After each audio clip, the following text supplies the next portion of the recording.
What's going on, my trainer club? Today we're going to check out the excellent throw tutorial for Yveltal in Pokemon Go to make sure you guys know the 100% IVs and you have everything down to catch an Yveltal every single time. So welcome to the trainer club. Here we go!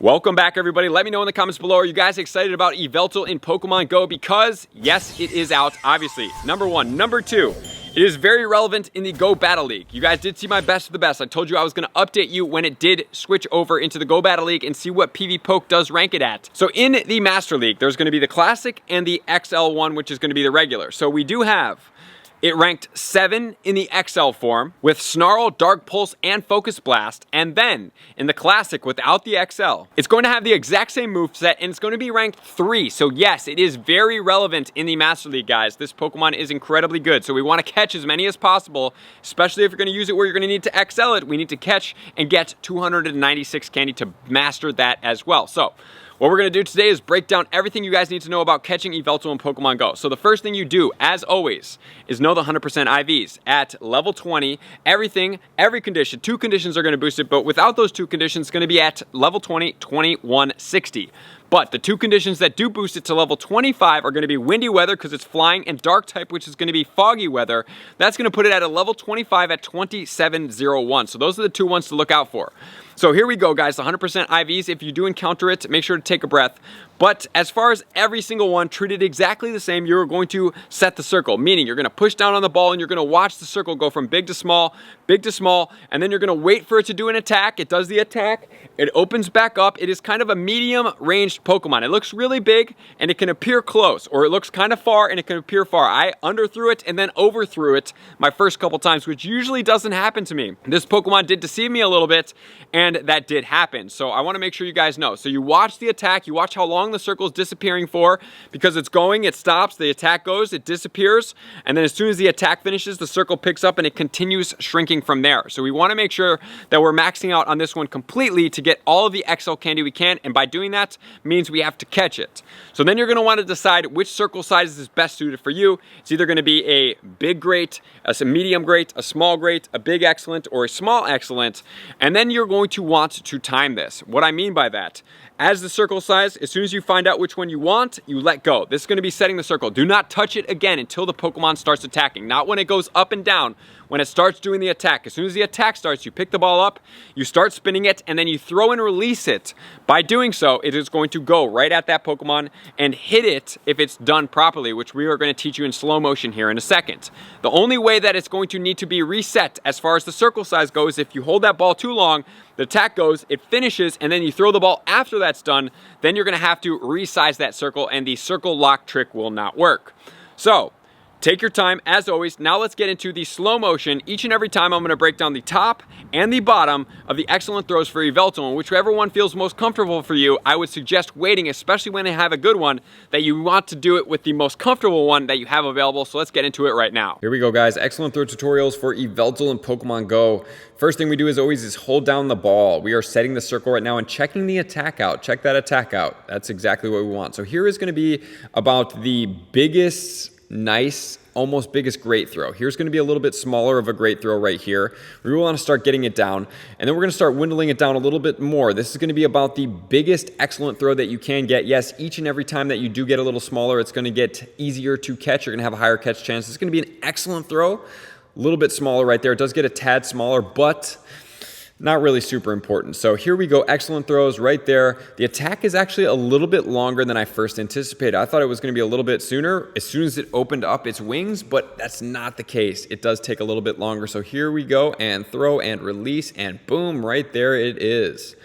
All right, so I hope you guys are ready for this. Here we go. We're going to start breaking it down exactly what we need to do. There's the circle and release, and boom, right there, the excellent throw pops up. So with timing and practice, this is really going to help you start mastering it. So here we go. Here's the first up. Notice the Yveltal in the background and what's going on. It's covering its face. Boom. On the second one, the wings are starting to open up. It looks like it's time to release, but it's not yet. It's fully opened. Then we're going to go down one more time, right? Now the wings are really fully open. It looks like the circle should pop up, but it still has not. And now the wings are even going up. And we're releasing right there, and then boom, there it goes. Each and every time, you really want to time that up really well. Here it is, fast, boom. That is it. And one more time.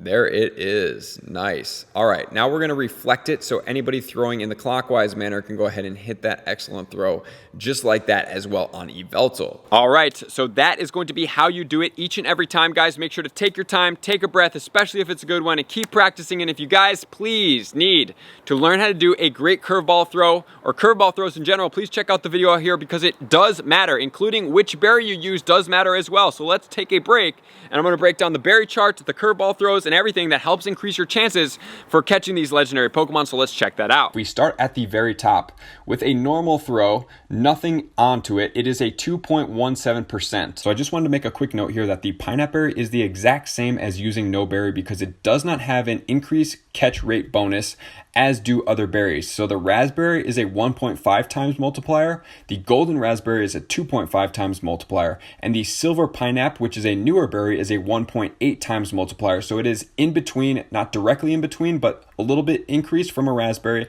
definitely decreased from a golden raspberry, but then you also get the double candy. So this is one thing that you may want to take into account. If you really don't like the Pokemon, you may want to go with a regular pineapple berry, but that's literally like using no berry. So if you did a normal with no curve, it's a 2%, but you can get it all the way up to a 6.67%, which is not all that good. However, the silver pineapple berry will bump you up. It is the better option, but note that you will be using a lot of silver pineapple berries on the legendaries. If we then add a berry, a raspberry, and let's say we were to do a great throw with a curveball, we now have 8%.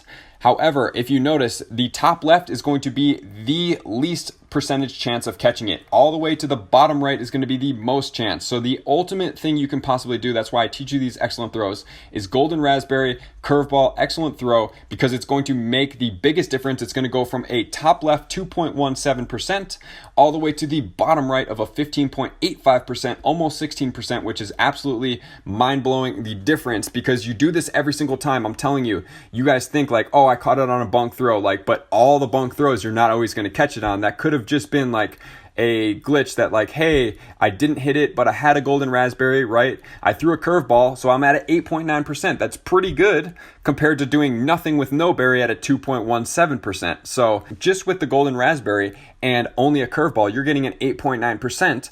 But if you increase it and you add that extra 6%, which I would obviously recommend because that's why I make these videos, but if you do a raspberry with a curveball and an excellent throw, you are going to be at a 10%, but look at this, golden raspberry with a great throw. This is why I recommend great throws are better than not hitting any excellent throws, because now you're at a 13% chance. It's only a 2% differential. And even if you just do a nice throw with a curveball and a golden raspberry, you're at 10%, which is higher than using a regular raspberry with an excellent throw. So it is absolutely crucial that golden raspberry and even hitting just a nice throw or a great throw or an excellent throw with that curveball. That's why if you want to check out how to throw a curveball video, you don't know how to do it, it really significantly helps out your chances. If you notice here, it's over a 50% increase when you are using that curveball. Alrighty guys, so Yveltal is now the time to get after it. It's a great Pokemon. It's more relevant than Xerneas. It does do work in the Go Battle League. It does have some unique resistances because of the flying and the dark typing. So that is very, very cool, and it handles a lot of the meta attackers in the Master League that are very relevant with the Focus Blast and the dark type combination. So exciting stuff, guys. Get after it, have fun, take your time, catch as many as possible, and make sure to practice this, because going forward, if you don't have this mastered, it's going to help you master more raid bosses in the future. So right now is a great time to practice, as always, to get even better as a trainer. So I appreciate you guys being here, likers, commenters, subscribers, Patreon members. Everybody takes their support, subscription, and participation to the next level. I'm going to see you guys out on the next video. Peace. I want to take this time to thank everybody who supports me in every facet. It means the world to me, and an extra special thank you to all my Patreons. I greatly appreciate the extra support to continue to allow me to pursue Pokemon Go full time, allowing me to create my daily video uploads in the most timely fashion for everyone's benefit. Plus, I get the amazing experience of sharing my creative processes behind the scenes and raiding all around the globe with select upper tiers. Thank you everybody for being a part of the Trainer Club. You all mean the absolute world to me, and I will see you guys out on the next video.